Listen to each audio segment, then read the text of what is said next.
My name is Margaret Ann Windsor, and I'm not going to give all of the information I have on the last video. Is one that would tie directly into this. This one is just continuing, and the title of it is "The Americans Did It," and so you should go back there for some refresher on what's going on, and the mind control and my kidnapping. I am going to show my father and the double that was used to take him down. This is the double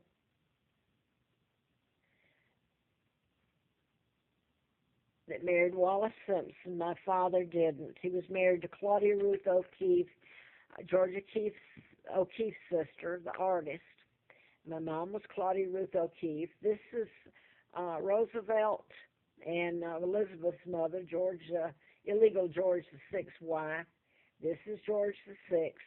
And 39, planning my kidnapping, and I was kidnapped in 41 and brought to Moulton, Alabama, given the name of a deceased twin, Peggy Dempsey. I married a Childers. So I'm a hostage, plain and simple. And the money and the treaties and the mess that they didn't ransom me just one time. It's been my whole life. And I want to have you think about this. I was taken to Moulton, Alabama, Lawrence County, and 40 miles away, or 45, is where NASA began. The space program began. It's near Redstone. Well, it's at Redstone Arsenal, the command center, and Huntsville's very important in all of it, military, and people don't really stop and think about it. But NASA didn't really get going until the early 50s. I was brought there in 41, and would you believe Cape Canaveral was changed to Kennedy Space Flight Center. So the Kennedys helped kidnap me, my Uncle George, illegal George the Sixth, and I am the legal heir. There was an addendum put to the forced abdication. These were all lies that were made up about my father.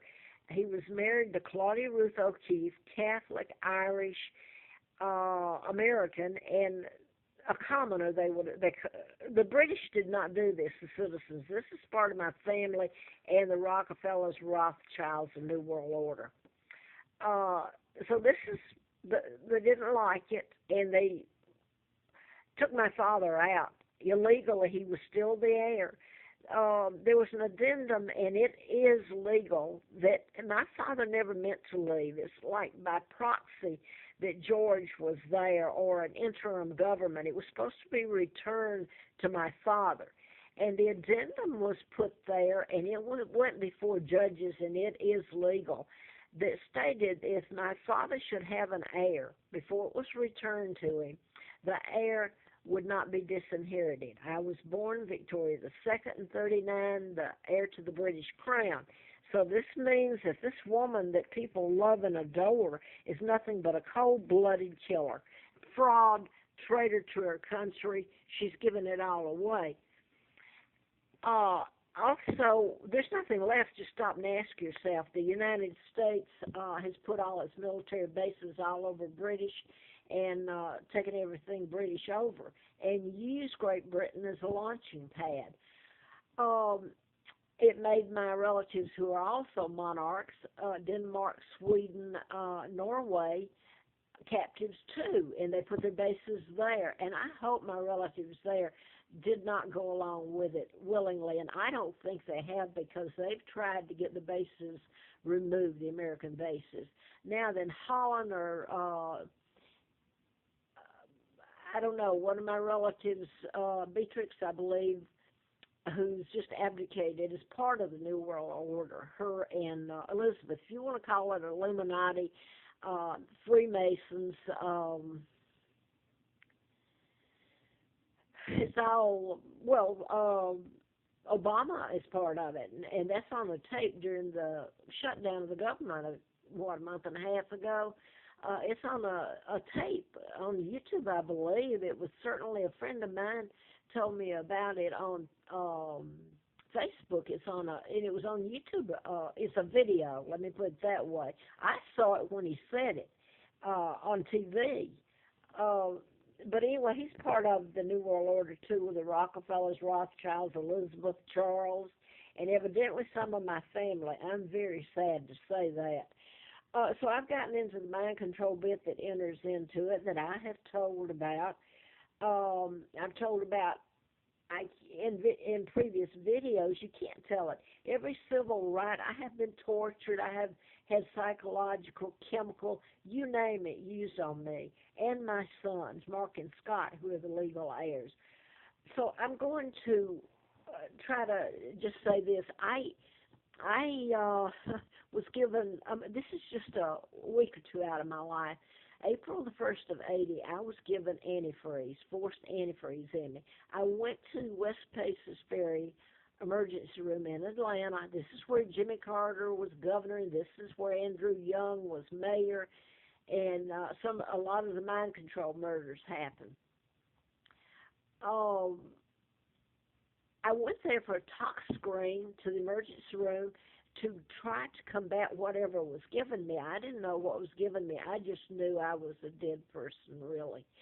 And it was never done. I was locked up illegally, and the doctor who was there at the emergency room, later the hospital, when I did live, West Paces Ferry, said he wasn't even a doctor there. He wasn't on the staff.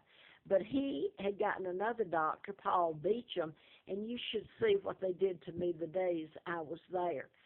I was given Halidol. I'd simply gone for a tox screen to see what had been given me.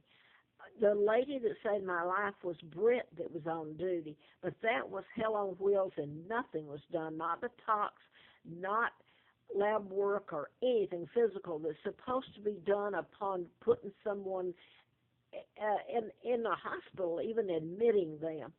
They had me shut down, and I was tying myself in sheets in the bed to keep from screaming at what they were doing to me. And I know now, had antifreeze in me and should have died. So I'm telling you this as a prelude, because I can't tell it all here, of the laws broken against me. I should have died in a coma instead.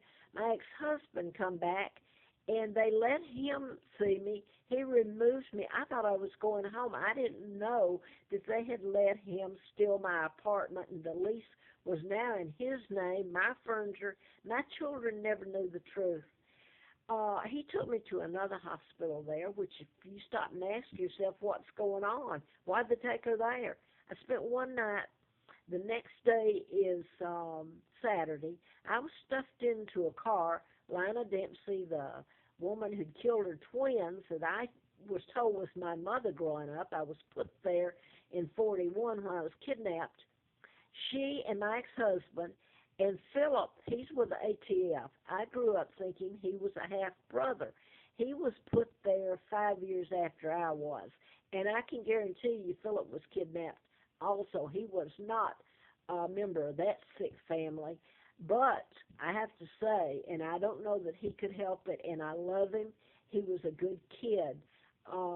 He was the one nice thing growing up that I had there to be with. The rest of them were nuts, quite frankly, and cruel, sick people. But he's with ATF.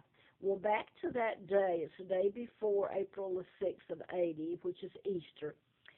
They took my head like you do a criminal and stuffed me in Dempsey's car, this sick psychopath woman, me begging to go home, and you have to be able to know what your mind, your brain is when it's been baked. That's all I could say. Take me to my kids, Mark and Scott. Please let me go home. My mind's been baked. It's all I can remember. And that woman was so horrible. So they stuffed me in the car after the second. And it's not a hospital when they use medicine to poison you and torture you. So I'm across the state line, and it was a horrible time going across the state line with this woman. I didn't know my real name at the time. That was in 83 that I knew, and this is 80, April of 80. And I don't think this is even going to